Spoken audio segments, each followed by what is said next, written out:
I think we're ready. All right. Hi, everyone. Thank you for coming to our adult ed on the Better Choices, Better Health. Am I on? Maybe. I do. Is it not high enough? Do I have to go like this? Good. I have too many things in my hand. Stick it way up here. Does that work? Yeah. I can't really stick it on the other side. It's like right-handed, and this is left. Okay. All right. So I'm Vicki Swear, and a member of Adult Ed, and we are going to talk about this Better Choices, Better Health workshop. Denise and I you can introduce yourself. I don't know what else to say. All right. All right. Thank you, Vicki. Can you hear me okay? Is it coming through? Okay. My name is Denise Kolba, and I have been involved with Better Choices, Better Health since 2015. I was first introduced to it through my work. So it is a series of evidence-based self-management workshops, meaning if you don't know what evidence-based means, it means there's been a lot of research done on these programs, and they've determined and discovered a lot of outcomes that are positive to people who are experiencing anything that might be an ongoing chronic health condition. The program was originally came about, I should say, as a result of a master's thesis that Kate Lorig did when she was at Stanford University in California. And she was studying how to help people with arthritis. And so she developed a self-management program for people who are suffering from arthritis. And this was back in 1976, I believe, was when she did this. And had great success with those people who had arthritis. And then through the years, as she was doing this program and other people were experiencing other chronic conditions, she thought, I think some of the same principles that we've put into this program would help people with all kinds of chronic conditions. And so they tested it with other types of chronic conditions like diabetes or prediabetes or chronic pain or other things that, some people come to the workshops and say, I don't really have a chronic condition. But almost all of us could probably think of something, like maybe we don't sleep well at night, or maybe we might be overweight, or maybe we do have this nagging backache or knee pain.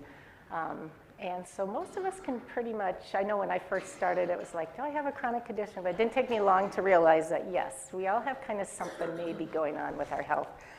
So out of that, this program was developed, and it's been around since 1976, and it's actually been translated into, I don't know how many different languages, but it is offered throughout the world as well. And I always like to tell this story of my friend Shelley, who is also a leader in the program. She recently retired, but she was at Sanford here in Sioux Falls, and she did a workshop a couple years ago, and she had someone in her workshop who had taken this same workshop like 20 years prior and was coming back because they remembered and they were still doing some of the activities that they had learned 20 years prior that were so helpful to them.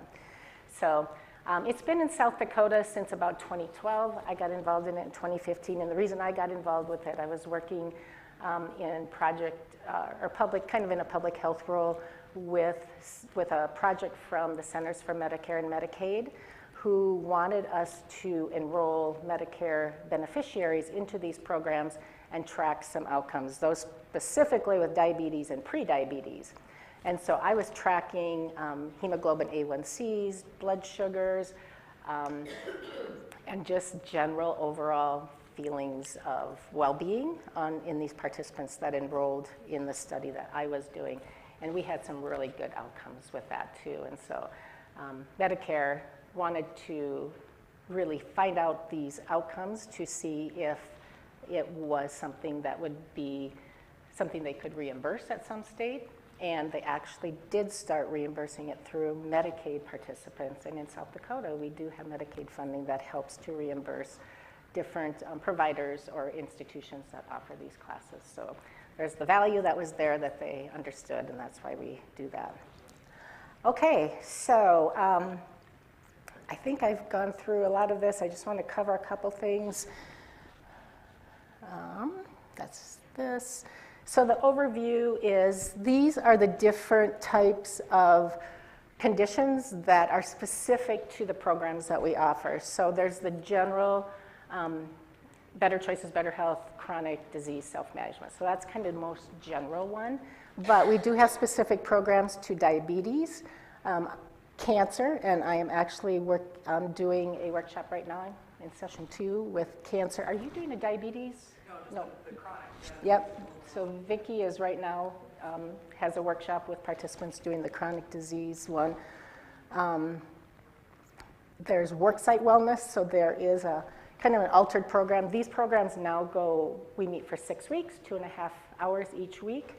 And worksite wellness does it a little bit different, where it's more like an hour, like over lunch breaks for a little longer time. We do have them in different languages. So Tomando is our Spanish one. There's a new Building Better Caregivers that I have not been trained in, but I've heard that that's really great too, and that helps those caregivers who might be caring for people with chronic conditions. I'm also working on a chronic pain workshop right now. I'm in week 2 of that one. And then there's some physical activity ones that are a little bit different, but we offer them through SDSU Extension as well. So Walk with Ease, there's a Better Balance one, Tai Chi and Enhanced Fitness I think are coming soon. And then there's the one that's the Spanish version too. Supported through SDSU Extension, Department of Health, and the Department of Human Services. The vision that we have for this is just to empower, these are kind of the vision is to empower South Dakotans to achieve optimal well-being. The mission is to collectively inspire people to live their best life, and then the purpose is to challenge and elevate people to think differently about their health. These are really the core values that are the basis of this program. So compassion and empathy, commitment, confidence, consistent information, and collaboration. And that's really kind of the Healthy SD and SDSU Extension values that go along with the purpose for offering these types of programs. That's just the people up at SDSU Extension that help us get all our workshops up and going. Here's the evidence-based that I'd like to talk a little bit about too, is that they have been tested, they have been approved, so there's always ongoing research on the programs, and some of the outcomes that we found were that people had less trips to the doctor who took these programs. They had less visits to the emergency room, so there's really good cost-benefit types of things that come out of this. We saw that people, particularly with diabetes, their A1Cs improved. People lose weight on these programs, and that's helpful. So there's, if you're more interested in that, I can find out more about or I can let you know more about the outcomes. Since 2014, Better Choices, Better Health has put on about 355 workshops with over 4,000 participants just here in South Dakota. It always was just face-to-face. We never were able to offer them virtually, but during the pandemic, they decided that, yes, we need to keep the program going. We can't do the face-to-face anymore. We didn't find that people were able to do that, so they did start offering them virtually. So we do have those as well. So if you attend a workshop, they are free of charge, so there is no charge for anybody who attends the workshop. It's available to adults 18 and over in South Dakota and their caregivers. So if you don't have a chronic condition or feel like you might need help with a chronic condition, but you know somebody or you're caring for somebody or you spend a lot of time with somebody that you like to be helpful with, we have a lot of friends and family that come. And I've had times where maybe a spouse has come and just say, I'm just going to, help them get started, and we'll say, oh, just stay here and participate, and then they sign up and say, hey, this workshop's really great, I want to continue to go to that. In person, virtually. We do have some self-guided as well, so there is a workshop that we can send materials to you. You do most of the work on your own during the week, and then you get telephone support from leaders as well. I have not been trained in that mode of delivery. Just the sessions once a week for 6 weeks. I also want to show this because this is one of the really cool benefits too. So again, they're all offered at no charge, and everybody who attends the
email and I signed up for it. And then Megan contacted me and she's like, do you want to do training to be a lay leader? And I'm like, sure. I don't know what that is, but sure. So we started doing lay leader training. And then Denise popped up one day because she was taking over for somebody else. And so I met Denise, and then Denise said, hey, you go to church in the First Presbyterian Church. And I'm like, I do. And so we connected that way. So I went through the lay leader training, and this February, well, the end of January, I started doing the chronic disease self-management course, which is like the general course that Denise was talking about. So I'm facilitating that workshop with another lay leader, as well as with like a big like trainer, a manager like Denise is. So there'd be 2 lay leaders and then one person that's like the master trainer that sits in with us. So we're supposed to have 9 people, and usually about 5 people show up. So they're going through this, chronic disease management course, and we're just kind of leading them through it, trying to help them learn how to manage their own conditions. So it's all like very self-management. We don't want to tell you what you need to do, but these are some tools that you can use to be a self-manager. So that's kind of like the big over-encompassing thing for this workshop. So as you can see here, a lot of patients have had some really good experiences. I attended both the online and face-to-face workshops. You've been challenged, encouraged, and impressed. And it's really a good practical approach. So things that you can do, like little small steps even, to help you better manage your conditions. So it's a wellness class for everyone, for all adults. And if you want to get involved, if you're seeking any volunteer hours, or you wanted to make an impact in your community like I wanted to, or improve the health of others, you could also consider becoming a lay leader. So this is valuable experience in the health field. You don't need any prior teaching or healthcare experience, but if you have teaching experience, it also is just a way to you keep using your teaching experience. So you can also get involved. And it can be virtual or in person. I did it virtually. 7-week training course, so you're meeting 2 times a week, and it's like about a couple hours every session. And so you're sitting down, you're going over the workshop, and then like the second day, so I did like a Tuesday, Thursday. So the Tuesday, we went over the workshop, and then a Thursday, you're actually leading the workshop. So you're practicing it before you actually, put those skills into use. And to keep that particular training, you have to facilitate a workshop within 6 months. So my training was like in September of 23, and so the next 6 months I started doing the actual being the lay leader was in January of 2024. And to remain active, you have to facilitate 1 workshop per year. So how many workshops do you have to facilitate, Denise? Is it just one? To stay current as a lay leader. Yeah. Yes. Yeah. So you can serve as a volunteer leader or a sponsored leader. So if your organization sponsors you, I'm independent since I don't have anybody sponsoring me. And once you're trained in these programs, you can cross-train in other self-management programs. The cross-trainings are offered over several hours, 1 day or 2 days, and either virtual or in person. So you can do once you're trained in the overall, chronic management course, you can go train in the cancer course or the diabetes course. And that's a lot less time commitment too, since you're trained on the larger overall course. And if you're interested in doing the kind of those physical activity courses, it's a little bit different from the self-management. So the Fit Strong training involves a 5-hour self-paced virtual course along with a 4-hour live Zoom training. And for this one, CPR certification is encouraged, and that's a 3-hour self-paced course. So you can see there's multiple different ones, like 6 or 7 different workshops that you can attend or be trained in. And if you want to keep up with Better Choices, Better Health, there's a Facebook page, there's an Instagram page. And if you want to register for a workshop, there's this nice code that you could scan, or there's also a phone number, or talk to us. So you could take any of these workshops. These are just taking the workshops. So if you just want to see what the workshop is like, you can take one of these and register for that.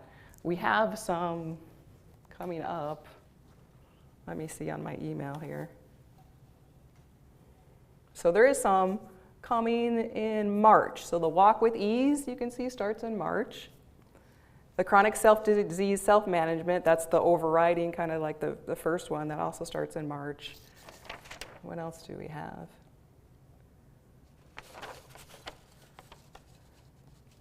There's another chronic self-disease. Building Better Caregivers starts in April, and diabetes starts in May. So there's a lot of different options. And usually, I mean, there's some in the morning, sometimes there's some in the afternoon. There's quite a few that are Zoom, and there's one that's in Brookings, and there's one in Sioux Falls. So that one, you would meet in person. So it just kind of just depends on, you know, if you want to do it from the privacy of your own home, like what I did the Zoom training and I'm teaching at home. Or if you like just meeting in person, sometimes that's kind of a different style as well. So, you know, there's registering. These are old, so, but like I said, you could do virtual or in person. Just know the virtual is 6 weeks, 2.5 hours every week. You get the free book, and in person, still, you know, 6-week program. These are 1-hour sessions held 3 times a week, so it's a little bit different. And if you want to become a lay leader, there's also opportunities for that as well. That's where you're teaching the class. And then just some stuff about better choices, better health. Does anybody have any questions about this stuff before we move on to the next phase? How do you get the word out, Vicki? How do we get the word out? Hopefully doing stuff like this helps to get the word out. I mean, you all can talk to other people too that these things exist. There was an email that I received, but that was me just kind of searching the web for things too. But I think this type of format helps. I don't know, what other things do you suggest, Denise? That's always a struggle, Yeah. getting the word out. When I worked in this program, I mean, my outcomes and my whole project was based on getting participants to participate in the workshop, and that's what I was evaluated on. And so I was out there doing everything I could think of to get the word out and get people to understand. We did a lot of talking with providers, and providers were always on board. They were like, yes, my patients need this. However, when I'm in the room with my patient for 15 minutes because he came in with a sprained ankle, but I know he's got diabetes that's out of control, or that he has hypertension or whatever, they don't think about this. So we found that working maybe with case managers usually helped a little bit too. We've had some really good recruitment, and we haven't done this for a while. I kind of retired about 1.5 years ago. I still work with my company to deliver these workshops and to train new leaders.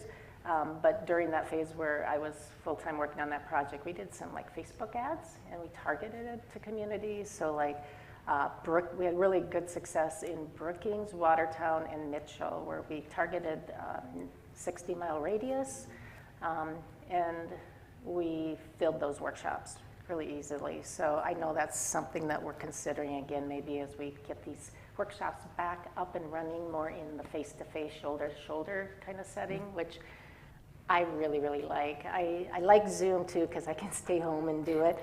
But the camaraderie and what you see happening when they're face-to-face is really kind of cool, and people get to be really close. And like Vicki said, you know, she's a lay leader, so you do not have to have medical background. You are zoology, I believe, Right, which, yeah. I mean, you have the biology and kind of that Right. background, but Yeah.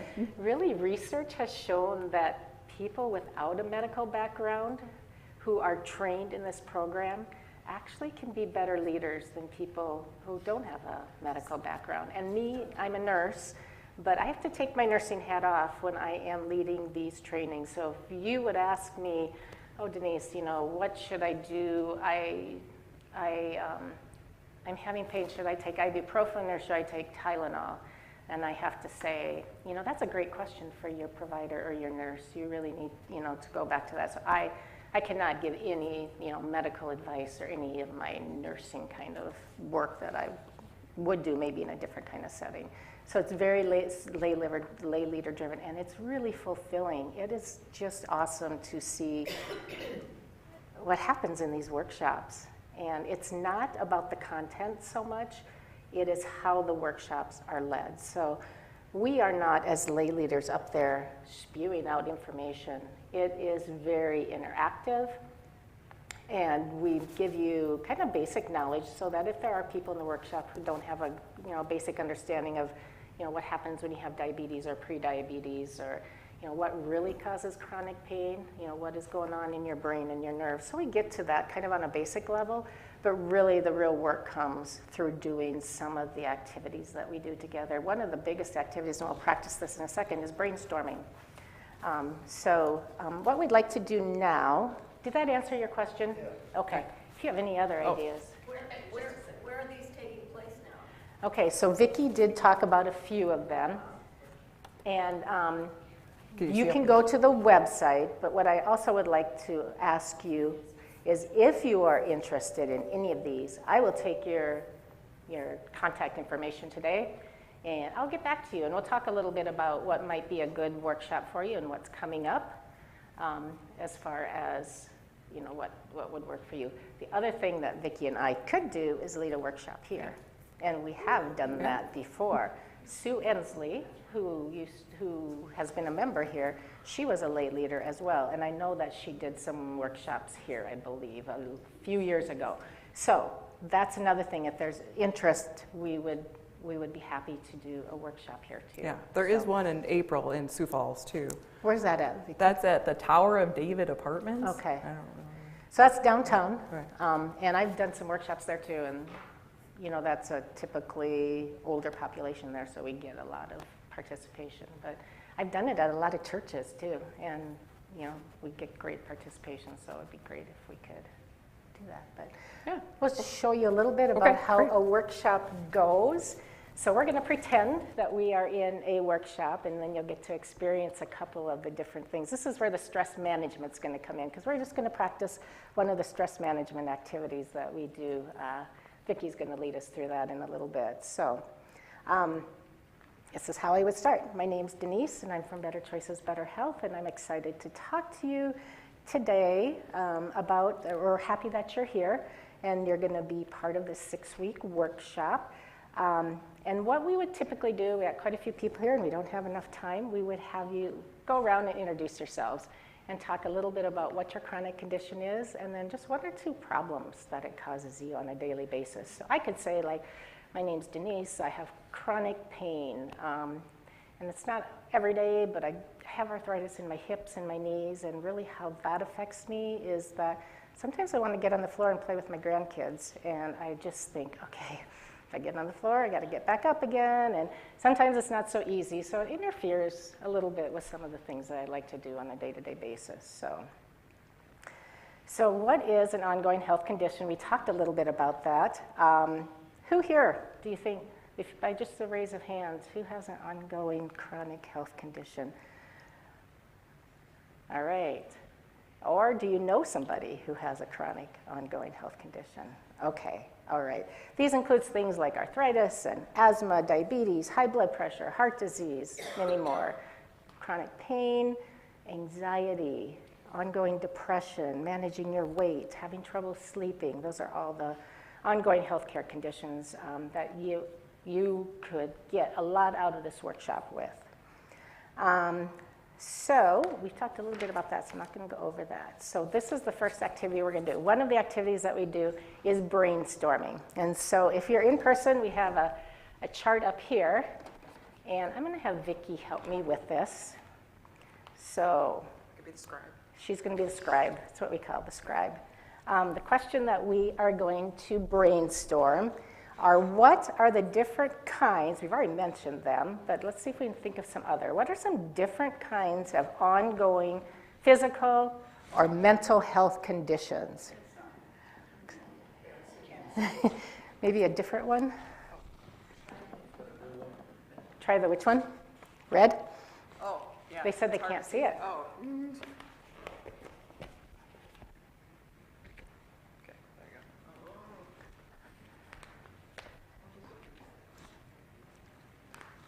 So while Vicki's going to write that up there, start thinking about what might be some other ongoing conditions that you can think of that that you might be suffering from, or maybe that somebody else might be.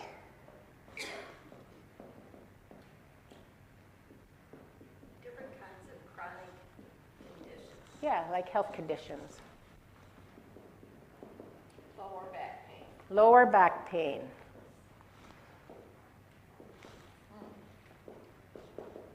Breathing issues. Breathing issues.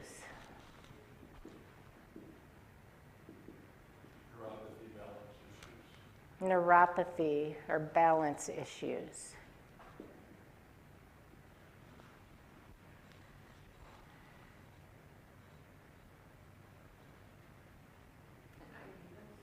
Diabetes. Would loneliness fall in there? Yeah, loneliness.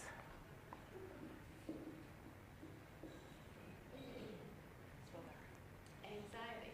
Anxiety.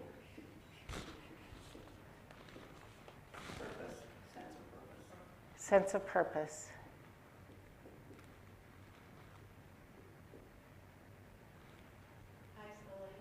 Isolation. Isolation.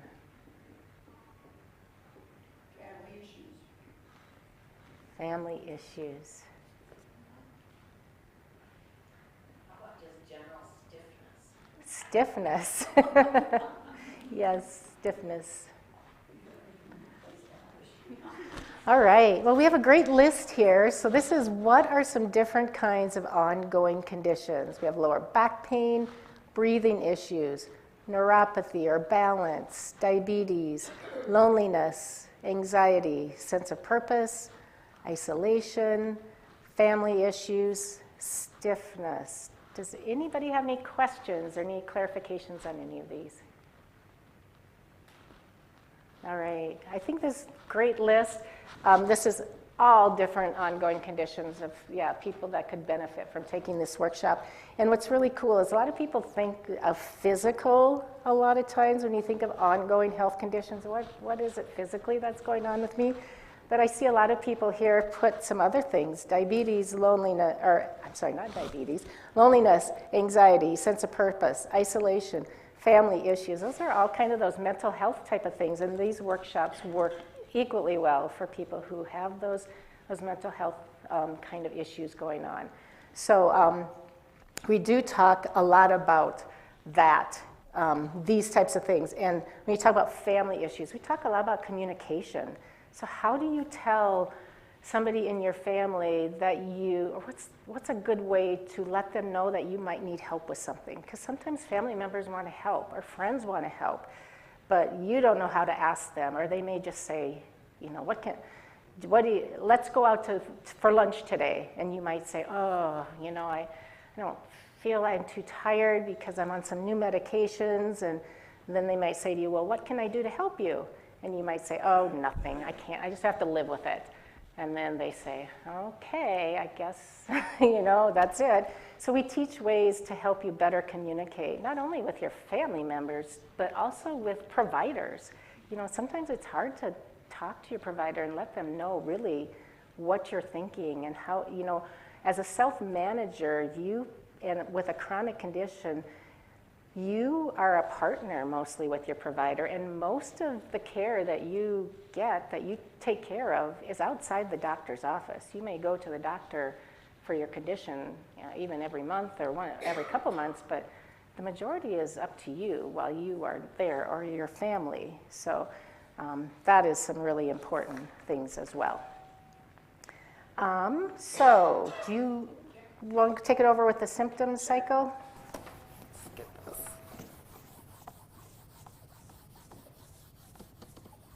Does not erase very well.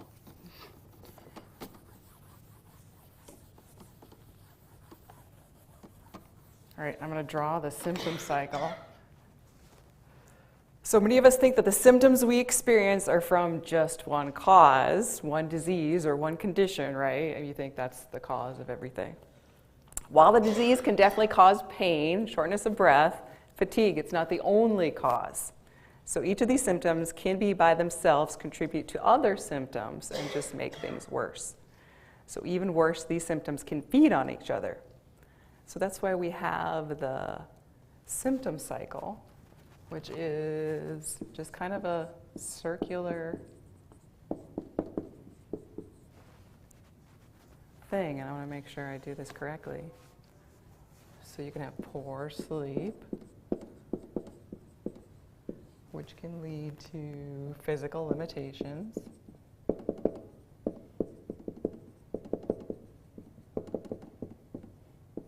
Which can lead to stress. Which can lead to pain. And then depression.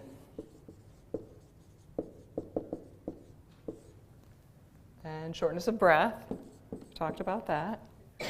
And fatigue. So you can see how it's very circular. So depression can cause fatigue, stress can cause tense muscles, and these could lead to more pain and shortness of breath and so on. So you can think how it's a never-ending cycle. And what can we do to maybe stop that never-ending cycle? So what can we do? We have lots of tools in these workshops that we talk about in our toolkit. And one of the tools is using your mind. So how can we use our mind to calm down some of these conditions? So I'm going to do a guided imagery. That's one thing that I really enjoy. And that's when I took this workshop, I was like, wow, that really helped to reduce my anxiety. So we're going to practice that. So I'm going to just read off this guided imagery. And if you would like to participate, you're basically just sitting in your chair, just closing your eyes and just listening to the sound of my voice.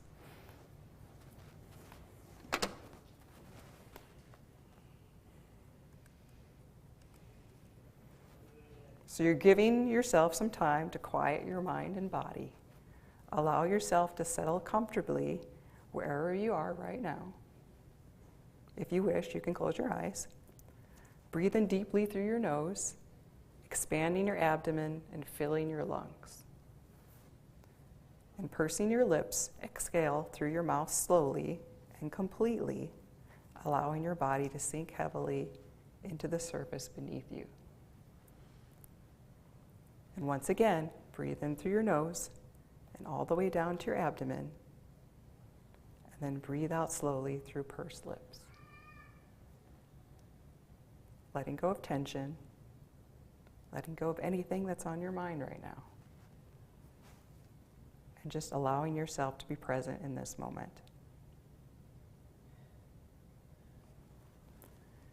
Imagine yourself walking along a peaceful old country road.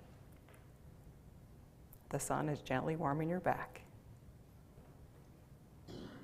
The birds are singing. The air is calm and fragrant. With no need to hurry, you notice your walking is relaxed and easy.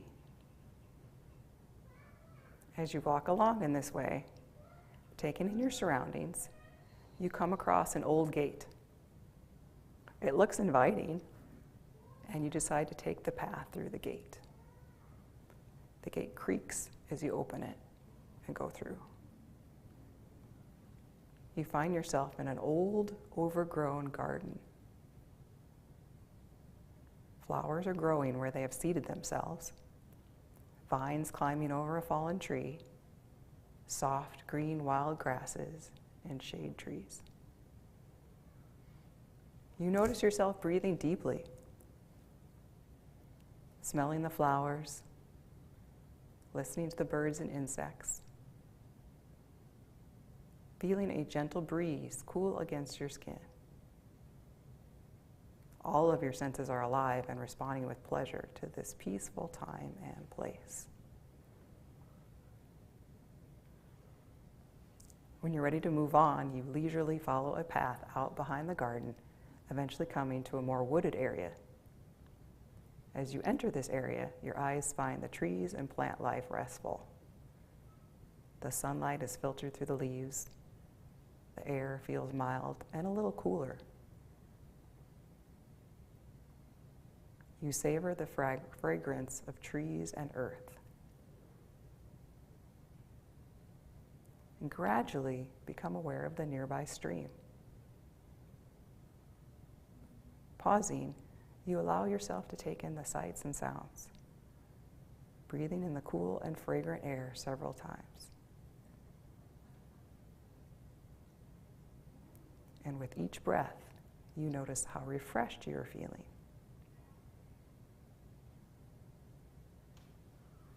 Continuing along the path for a while, you come to the stream. It's clear and clean, and it flows and tumbles over the rocks and some fallen logs.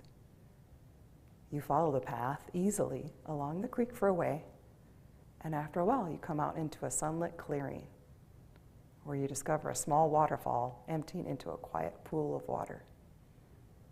You find a comfortable place to sit for a while, a perfect niche where you can feel completely relaxed. You feel good as you allow yourself to just enjoy the warmth and solitude of this peaceful place.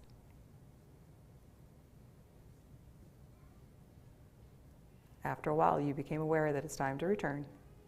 You arise and walk back down the path in a relaxed and comfortable way, through the cool, fragrant trees, out into the sun-drenched, overgrown garden. One last smell of the flowers, and out the creaky gate. You will leave this country retreat for now and return down the road. You notice you feel calm and rested. You feel grateful and remind yourself that you can visit this special place whenever you wish to take some time to refresh yourself and renew.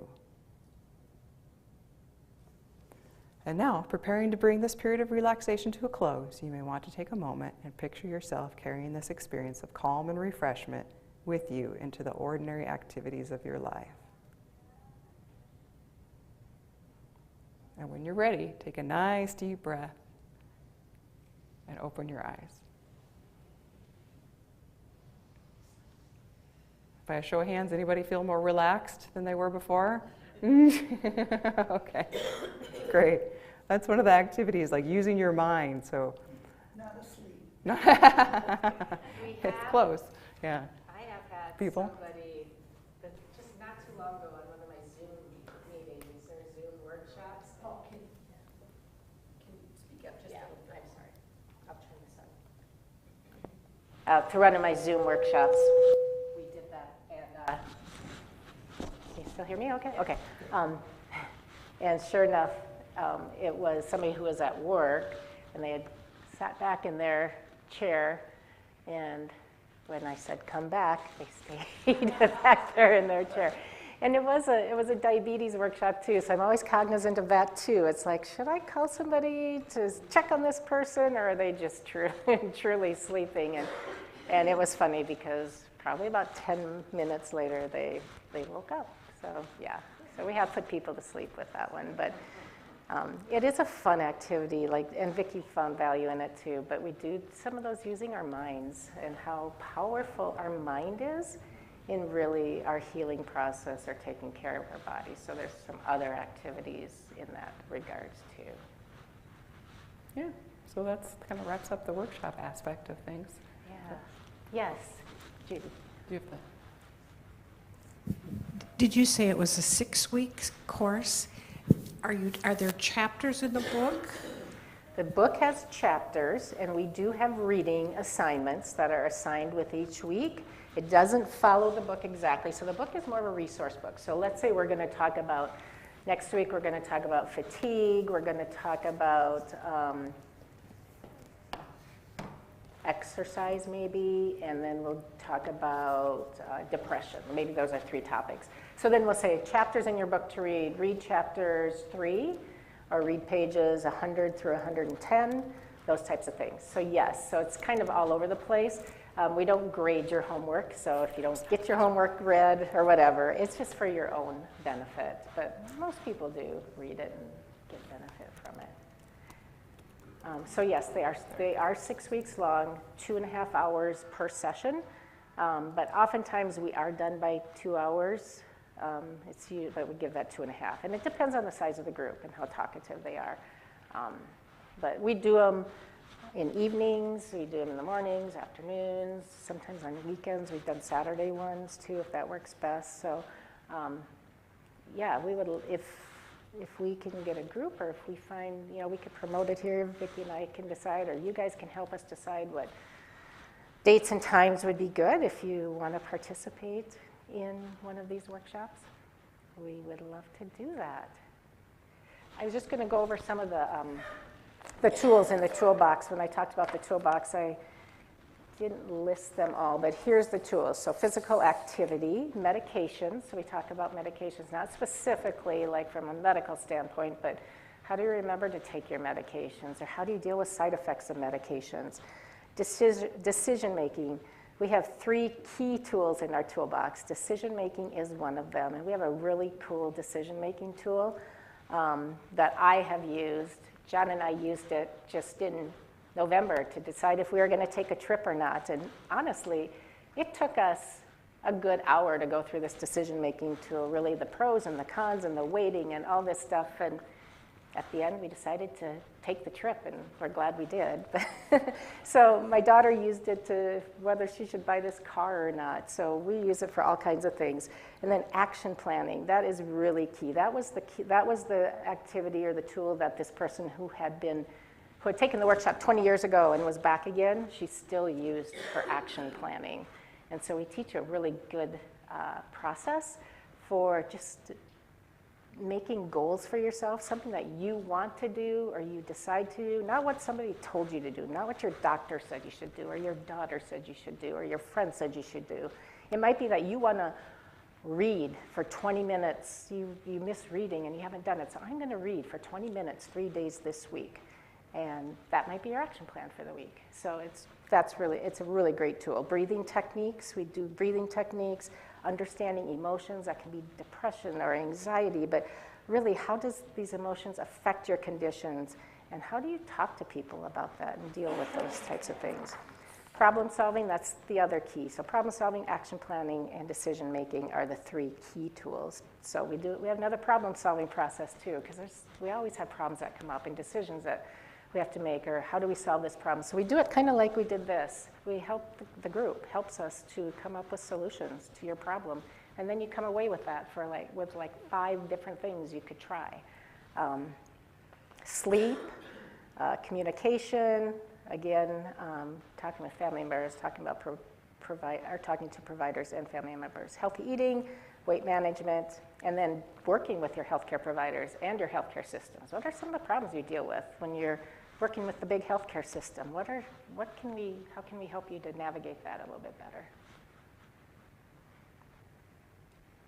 All right. She had a question. Yes, Kathy. Okay, I missed the part about this is free. I wrote down free. Yep. How do the books and your time and how does this get paid for? All right, so grants, mostly, SDAC Extension writes for grants. And so that is how it is mostly funded. But then we also work with like Sanford or Avera, or maybe we work with a health plan like Wellmark. And they might, because they recognize the value to their members who take these workshops, we might say, hey, would you be willing to pitch in and buy 200 books or something that we can use for this program, and then promote it to your members, and then they would have that to take too. So that, Kathy, is always a struggle, especially as funding gets to be tighter and tighter, especially for public health type of things. That's why we always ask our participants when they finish their workshop, if it worked well for them, write to your Congress people and tell them about these workshops, because they're the decision makers on funding for programs like this. So, yeah. A lot of the lay leaders are just volunteers, aren't they? And yeah, so lay leaders are volunteers unless you are sponsored by somebody. So if you worked for, I don't know, Wellmark, for instance, and they said, oh, we want you to be a leader so that we can have more of our members take this class, then they might pay for your training for the leader, and then they may pay for you to do the workshop. But it's a really great volunteer opportunity.